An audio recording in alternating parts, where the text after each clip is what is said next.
Hi అండి, అందరికీ నమస్కారం. Welcome to our SLVC channel. ఈరోజైతే మీ అందరికీ మా క్యాటరింగ్లో చేసిన చికెన్ దమ్ బిర్యానీ అయితే చూపించాలనుకుంటున్నానండి. పుల్లల పొయ్యి మీద చాలా అంటే చాలా బాగా వచ్చిందండి. ఈరోజు మాకు ఉదయాన్నే అయితే ఆర్డర్ ప్రకారం అయితే రెడీ చేసి అయితే పంపించామండి చికెన్ దమ్ బిర్యానీ.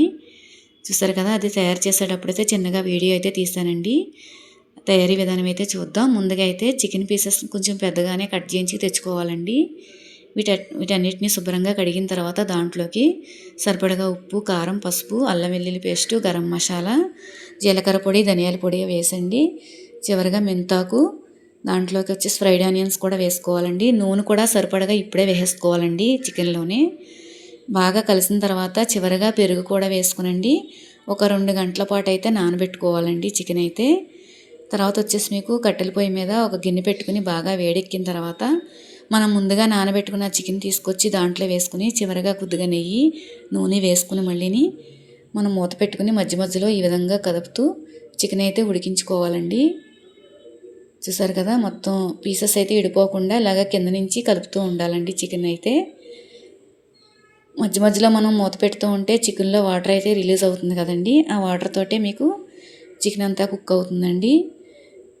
చూసారు కదా, మనం ఈ చికెన్ కుక్ అయ్యే లోపు అయితే మనం బాస్మతి రైస్ కూడా ఉడికించుకుందామండి దమ్ము వేయడానికి. తర్వాత వచ్చేసి మీకు ఇంకొక పుల్లల పొయ్యి మీద గిన్నెతో ఎసరైతే పెట్టుకునండి. దాంట్లోకి మసాలా దినుసులన్నీ వేసుకున్నామండి. లవంగాలు, యాలకులు, దాల్చిన చెక్క, అనాస పువ్వు, కొద్దిగా షాజీరా, మెంతాకు, సరిపడగా ఉప్పు కూడా వేసుకునండి. కొద్దిగా అల్లం వెల్లుల్లి పేస్టు, పుదీనా, కొత్తిమీర వేశారండి దీంట్లోని. చివరిగా కొద్దిగా నూనె కూడా వేశారు. ఇదంతా బాగా మరిగిన తర్వాత దాంట్లోకి వచ్చేసి మనం ముందుగా నానబెట్టుకున్న బాస్మతి రైస్ కూడా వేసుకునండి. ఒక 80% అయితే కుక్ చేసుకోవాలండి. ఈ విధంగా మొత్తం కదుపుతూ ఒకసారి చూసుకుంటూ ఉండాలి. మధ్యలో మనం దమ్ వేసినప్పుడు మిగతా 20% కూడా కుక్ అయిపోతుందండి. ఈ విధంగా మనకి కొంచెం పదును ఉండగా తీసుకునండి. ఒక చిల్లులు గిన్నెలో నీళ్ళన్నీ వార్చుకుని పక్కన పెట్టేసుకోవాలి. రైస్ అయితే చూపించిన విధంగా. ఇప్పుడు మనం చికెన్ అయితే కుక్ అవుతుంది కదండి.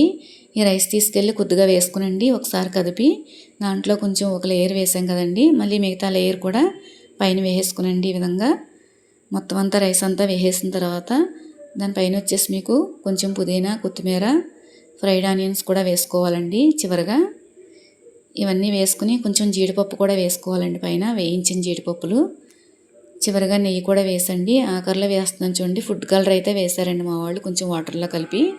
ఇది కూడా వేసిన తర్వాత కింద పుల్లలన్నీ తీసేసండి. మంట లేకుండా మనం ఆ వేడి మీదే దమ్ అయితే వేసుకోవాలండి. పైన మూత పైన కూడా మనం కొన్ని నిప్పులు అయితే వేసుకునండి. కొద్దిగా బరువు పెట్టుకుంటే 1 గంట పాటు మనకి కదపకుండా ఉంటే దమ్ అయితే అయిపోతుందండి బిర్యానీ వచ్చేసి. చూసారు కదా, పుల్లలు అయితే పైన వేశారండి నిప్పులు తీసుకొచ్చి మా వాళ్ళు. కింద కూడా సమానంగా పేర్చుకునండి నిప్పులన్నిటిని. 1 గంట పాటు మనం ఆ వేడి మీద మగ్గించుకుంటే దమ్ అయితే అయిపోతుందండి. చూసారుగా, మూత తీసి గంట తర్వాత చూస్తే చికెన్ దమ్ బిర్యానీ అయితే రెడీ అయిపోయిందండి. ఇలా కింద నుంచి మనం కదుపుకుంటూ ఉంటే కింద పీసులన్నీ ఈ విధంగా పైకైతే వస్తాయండి. రైస్ అంతా పైన ఉంటుంది కాబట్టి. ఈ విధంగా అయితే మేము చికెన్ దమ్ బిర్యానీ అయితే రెడీ చేసి ఆర్డర్ ప్రకారం అయితే రెడీ చేసి పంపించేసామండి ఈరోజు. చూసారు కదండి, బాగా వచ్చింది కదండి పొడి పొడిలాడుతూ మా చికెన్ దమ్ బిర్యానీ. మా వీడియో నచ్చింది అనుకుంటున్నానండి మీకు. థ్యాంక్ యూ అండి.